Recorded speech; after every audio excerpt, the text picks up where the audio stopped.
Il-Gvern Laburista iddiskuta u ftehim mal-Kummissjoni Ewropea biex kumpaniji kbar ikunu jistgħu jibbenefikaw minn għajnuna ta' 15% sal-2017 u 10% sal-2020. It-tnaqqis fl-għajnuna finanzjarja mill-fondi tal-Unjoni Ewropea lil kumpaniji kbar kien kollu riżultat tal-fatt li f'Jannar tal-2013 Malta tilfet l-istatus ta' Objective 1. Dan wassal biex intrapriżi żgħar u medji se jigwadanjaw għajnuna ta' 15% tal-fondi, filwaqt li kumpaniji kbar ma setgħux jibbenefikaw mill-fondi, sitwazzjoni li nbidlet biss wara n-negozjati minn gvern ġdid.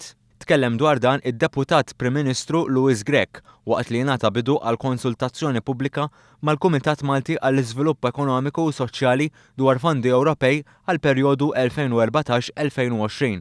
Grech qal li d-dokument dwar din il-kwistjoni kien ippubblikat filwaqt li jekk kien hemm xi inkompetenza din saret bejn l-2011 u l-2013. Tenna li issa jittama li jsir iżjed progress hekk kif tkun iffurmata Kummissjoni Ewropea ġdida.